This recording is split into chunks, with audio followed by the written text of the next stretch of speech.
Welcome back to another video homework guide, and in this video my plan is to go over a few questions where I have to find the derivative of inverse trig functions.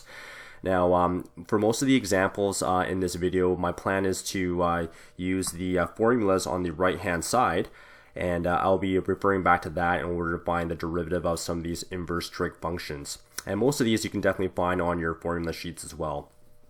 Alright, so for question number 1, I want to find the derivative of the inverse of sine, and the inside function is x squared. Alright, so if I want to find the derivative, I can start off by writing y prime. Now the derivative of inverse sine, I can use my little rule here, so that would be 1 over the square root of 1 minus. Now you have to ask yourself, what is the inside function? Because the inside function, which I'm highlighting in blue, is being squared. So the inside function is this part right here. And if I go back to my original problem, the inside function is actually x squared. So x squared, all of that is being raised to the power of 2. All right, so this 2 right here is that 2 right there. Okay, let me erase all that. Alright, so that's the derivative of the inverse of sine, but the chain rule states that you need to find the derivative of the inside guy, and the inside guy is x squared, so the derivative of x squared is going to be 2x. And in order to finish off the problem, I take my 2x and I multiply with my 1, so my final answer would be y prime equals to 2x, all divided by the square root of 1 minus. Now if you go ahead and expand that, that's the same thing as x squared times x squared, which is x to the power of 4. So in the denominator there, we can finish off by writing x to the power of 4, and that would finish off the problem. So this right here would be your final answer, which is simplified. Okay, let's move on to the next problem here. For the next problem, I want to find the derivative of 2 times the inverse of sine, and the inside function is tan x. Alright, so if I want to find the derivative, I start off by writing y prime. Here's a constant 2, so the 2 can just remain. Now ask yourself, what's the derivative of inverse sine, which we can refer to the formula right there. So that's going to be 1 over the square root of 1 minus. Now ask yourself, what's the x value here? Well, x refers to the inside term, or the inside function, and the inside function here is tan x. So tan x, that thing is being squared. Okay, so this 2 right here is that 2 right there. Alright, so I'm just going to erase all that now.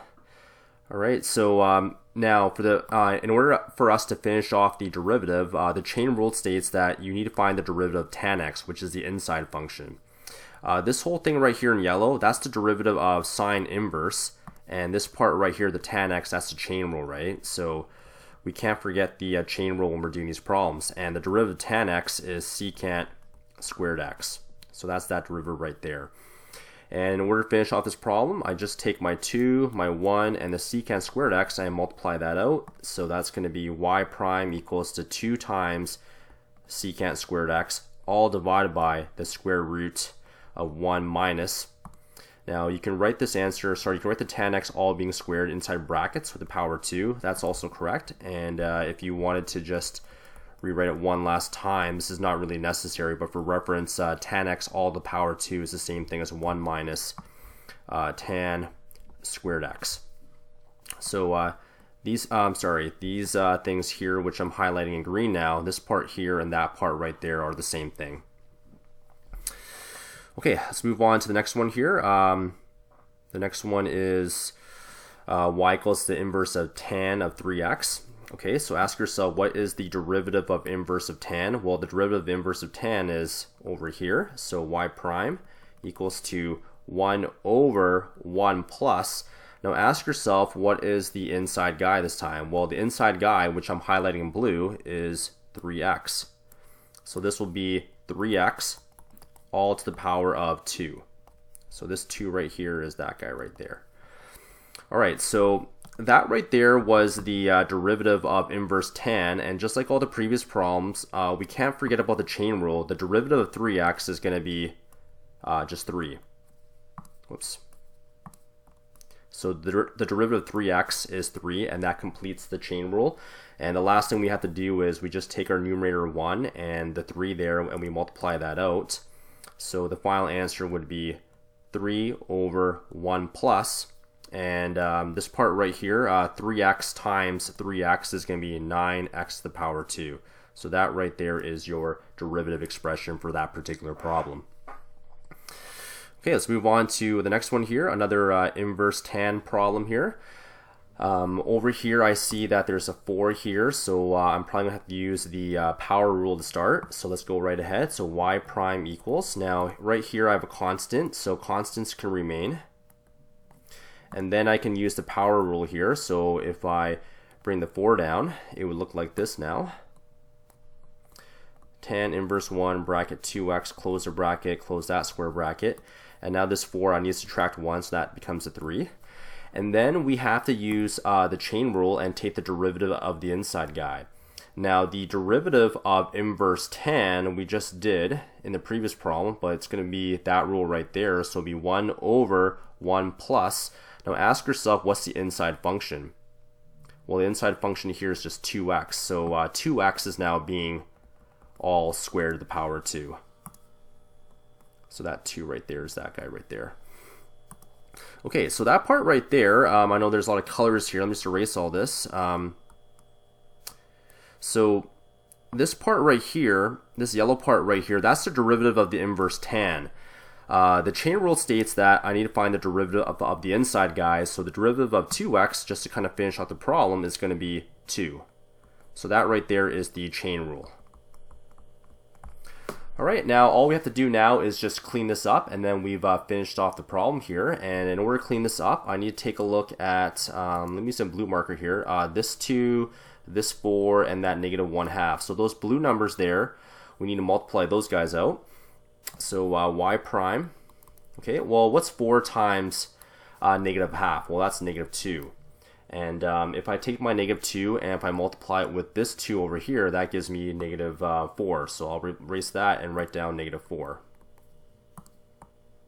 Okay, so that takes care of all the constants now. So all this stuff is now gone. And then I can just, I guess what I can do now is just copy out this part here in red. That's tan inverse 1 bracket 2x all to the power of 3. And then this part right here, which I'm highlighting green, I can just put that on the denominator like 1 as 1 plus. Now 2x to the power 2 there, that's 2x times 2x, which is 4x to the power 2. So that is your final answer for that particular problem. Okay, let's move on to the next one here. Okay, so I want to find the derivative of this inverse secant sine. I noticed that there's a power of 3, so if I take the derivative, I need to use the power rule first. So the 3 comes in front. Everything else inside the bracket remains the same. And that 3 here now becomes a 2, so that's the power rule. And then the chain rule states that I need to find the derivative of the inside function. So you got to be careful here because I need to find the derivative of inverse secant, and then there's another chain rule where I have to find the derivative of 2x. Now, in order to find the derivative of secant inverse, I would use this rule right here. And in order to execute that, that would be 1 over. Now, what's the inside function this time, which I'm highlighting in blue? The inside function is going to be 2x. So in order to execute the rule here, it would be the absolute value of 2x, close the bracket, and then the square root of, okay, the inside function is 2x, so it would be 2x all squared, and then minus 1. So that was a bit of an interesting derivative right there if I follow the rule. And then the chain rule states that I need to find the derivative of 2x, and the derivative of 2x is just 2. Okay, so although that answer is correct, we just now need to clean this up. So let me just take my blue marker here. So this 3 and this 2 and that 1, if I multiply those numbers together, well 3 times 1 times 2 gives me 6. And then once I have the 6, these numbers are all gone. And then I can rewrite the bracket here, the secant here. So this would be secant inverse 2x, close the bracket, all to the power 2. And then this stuff right here, I can just put on the denominator. So all divided by the absolute value of 2x. the square root of, now ask yourself, what is 2x times 2x? 2x times 2x is 4x squared minus 1. Now, although that is correct, I mean, the only thing that you can simplify here is there's a 6 here and a 2 here, and since these are positive values here, 6 divided by 2 is going to be 3, so 3 and a 1. So if you really want to finish this off, it would be 3 times bracket inverse secant 2x, all closed brackets, to the power 2, all divided by the absolute value of x times the square root of 4x squared minus 1. And that would finish off that particular problem. Okay, let's move on to a few more. I've got to find the derivative of the inverse of tan of the square root of x squared minus 1. Now, before we do this particular problem, this inside function here, remember that's the same thing as x squared minus 1 to the power of 1/2. And because I need to use the chain rule later on, it's better to write it as a power so that we can find the derivative a little bit easier. All right, so y prime, here we go. Let's take the derivative. The derivative of inverse tan using this rule would be 1 over 1 plus. Now, what's the inside function? The inside function is the blue guy, and the blue guy in this particular problem is this guy. So I'll put a bracket here, root x squared minus 1, close the bracket. And then I need a power 2 there. So this 2 is that 2 right there. Okay, so that's the derivative of inverse tan. But then we got to find the derivative of the inside function, which completes the chain rule, right? So here's the inside function right here. And I mentioned that we should write it as x squared minus 1, all in brackets, to the power of 1/2. If I take the derivative of that function now, the 1/2 comes in front. So it'd be 1/2 bracket x squared minus 1 to the power negative 1/2. And then the chain rule states that I need to find the derivative of that inside guy, which would be 2x. Okay, so there it is. That's my derivative expression, and now we need to simplify this. So here's a 1/2 and here's a 2. Those can just cancel off, so that and that cancel off. And I guess this green x can multiply with that 1. So y prime would equal to x all over 1 plus. Now take a look at this part here in blue. If you have a radical being raised to the power 2, then the radical and the power 2, they just eliminate each other, giving you just x squared minus 1, close the bracket. And then if I take a look at this part right here that I'm highlighting here in yellow, that part right there we can write as just a fraction now, 1 over the square root of x squared minus 1. Okay, let's go ahead and simplify this a bit more because there's a little bit more work to do. Now, if I take this minus 1 and that 1, the blue ones just cancel off, so you're just left with x over, okay, so these guys will now cancel off, and now you're left with just an x squared on the bottom. So this x squared right there is that x squared, times 1 over the square root of x squared minus 1. And if you think about this very carefully, this x will cancel off with one of those x's, giving you just 1 over x. So your final answer is 1 over x times the square root of x squared minus 1. So this x right here is a result of the cancellation right there. X over x squared is just 1 over x. And this right here is your final answer for that problem. Okay, let's move on to question number 12 here. In question number 12, they give you a restriction where x is greater than 1, or else the function is undefined. Now we're going to find the derivative of this particular problem. This part right here, which I'm highlighting in green, just like in the previous questions, we can probably rewrite that as bracket x squared minus 1 to the power of 1/2. All right, so let's go ahead and find the derivative now. Y prime equals. All right, power rule, the 1/2 comes in front, so 1/2 bracket x squared minus 1 to the power negative 1/2. And then the chain rule states that you need to find the derivative of the inside function, which is 2x. And then I'll close that. And then we need a plus sign. And then we need to find the derivative of the inverse of cosecant x. And we can just copy out the rule for that one there. So it'd be negative 1 all over the absolute value of x times the square root of x squared minus 1. And I mean, that's technically right, but we now need to simplify this. So this 2 and that 1/2, those will just cancel off, so those cancel. And then this x right here, which I'm highlighting in yellow, that can move to the top. So x over, and then this part here in green, I can move that on the bottom as the square root of x squared minus 1. And then I have a plus and a minus sign next to each other, so the minus sign would win. So minus 1 over the absolute value of x times the square root of x squared minus 1. Alright, so that's technically correct. If you want to get yourself a common denominator, notice that there's an x on the bottom here. So if I want to multiply this fraction by x, I can do that. And that would give me now x squared all over x times the square root of x squared minus 1 over the absolute value of x squared minus 1. And the original problem told you that x is greater than 1. So if you want, you can just get rid of the absolute values because everything's positive here.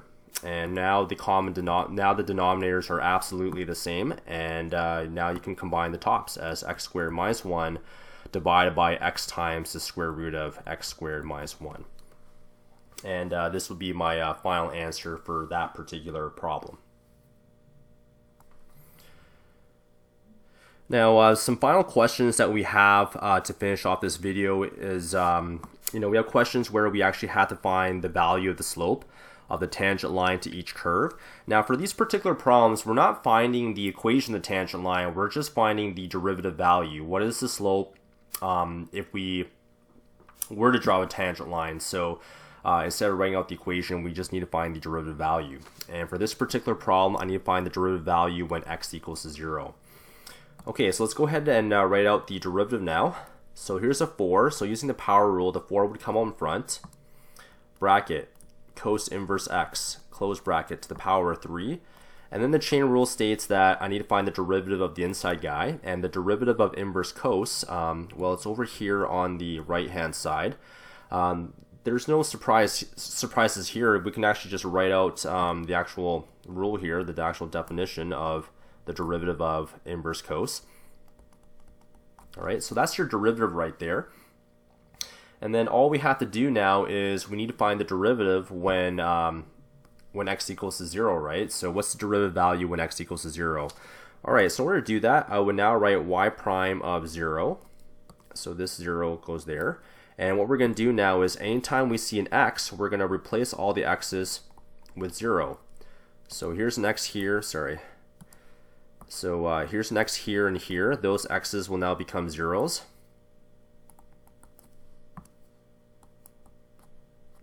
And then the negative 1 over the square root of 1 minus, it'd be a 0 squared like that. Okay, so I plugged in 0 for all the x's, and now we need to execute what these functions would be at those particular values. Okay, so let's go ahead and do this. This would be 4 times. Now let's take a look at this expression right here, the inverse of cos at 0. Now if you think about the cos graph, let me just draw it here on the right hand side here. The cos graph looks like that. And if I look at certain points here, this right here is going to be, that point right there is 2 pi, so this has to be pi, and this has to be pi over 2. Now if I look at that graph right here, cos of pi over 2 gives you a value of 0. So the inverse of cos at 0 has to be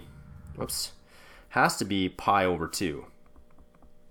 Okay, that's how inverses work, right? So this 0 goes there, and that pi over 2 is that pi over 2, right? So when you're doing inverses, the x and y coordinates just change. So I can replace pi over 2 with this expression now, because the inverse of cos is pi over 2, and then the 3 is being there as well. So I've got to take pi over 2 and raise it to the power of 3 now. And then times by, well, this is going to be negative 1 all over. Well, the bottom here is also going to be a 1. So if I take this 4, this -1, and that 1, if I times that all together, I just get a 4. All right, so that's gone, and that's gone now too. All we have to do now is take our pi over 2 and raise it to the power of 3. So that's pi over 2 times pi over 2 times pi over 2, which is pi to the power of 3 all over 8. And then ask yourself, what is 4 divided by 8? Well, that's 1/2. So my final answer is pi cubed over 2. And that's my final answer for that particular problem. Oh, sorry. The answer should be negative here. I forgot there's a minus sign right here. So that times that, there should be a minus sign there. So sorry, since there was a minus sign here in purple, we've got to have a minus sign there as well. So negative pi cubed over 2 is your final answer there. Sorry about that. Okay, let's move on to the very last one here. It's another derivative value question where I need to find the value of the derivative when x equals to root 2. Okay, so let's go ahead and take the derivative now. So y prime. All right, so I need to use a product rule here. So the derivative of x is 1 times tan inverse of x squared minus 1 plus, now the product rule states that you need the first function, which is x, and then you need the derivative of inverse tan, which is 1 over 1 plus. Now the inside function, which I'm highlighting in blue all the time, well, the inside function here is this. So all of that is being raised to the power of 2. So that 2 is that 2 right there. And then the chain rule states that I need to find the derivative of that inside guy. So the derivative of x squared minus 1, because the chain rule is just 2x. And then I can close off the brackets. Okay, so after you take the derivative, you may want to just clean this up. So if I take a look at this expression right there, I mean, that's just really tan inverse 1 of x squared minus 1 plus, and if I take this x, that 1, and that 2x, if I multiply all that out, I just get 2x squared. So 2x squared all over 1 plus bracket x squared minus 1 all to the power 2. So if you want, you can just kind of clean up your answers there. And this is y prime. Now remember, for this particular problem, we want to find the derivative value when x equals to root 2. So now the goal is, anytime I see an x, I need to replace that with root 2, because originally the problem was when x equals to root 2.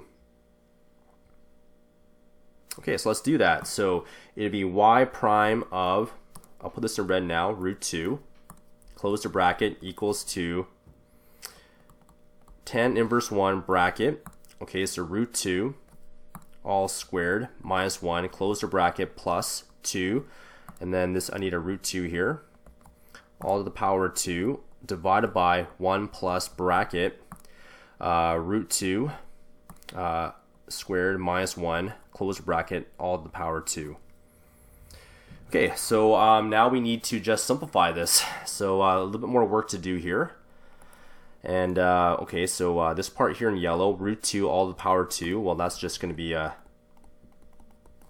that part here in yellow is simply just going to be 2, and then 2 minus 1 will give you 1, so 1 survives, plus, now this part right here, root 2 to the power 2 is simply going to be 2, and 2 times 2 gives you 4, divided by 1 plus, and once again, root 2 all squared is simply going to be 2, and 2 minus 1 gives you 1, and 1 to the power 2 is just 1. So that the only thing that survives there is just a 1 there. Okay, so almost done here. This is going to be inverse of tan of 1 plus, well, 4 divided by 2 is simply going to be just 2. Okay, and now in order to kind of finally finish off this problem, we need to find the value of the inverse function of tan at x equals to 1. A few ways you can do this, but I think the fastest way to maybe do that particular calculation is think about the graph of y equals to tan x. And if you remember the graph, you have an asymptote at pi over 2, and halfway between the origin of 0 and pi over 2 is pi over 4. So pi over 4 is the halfway point, and pi over 4 has a very nice height of just 1. Alright, so I know that tan of pi over 4 has a value 1. So the inverse, right? So if we're talking about inverses here, the inverse of tan of 1 has to be pi over 4.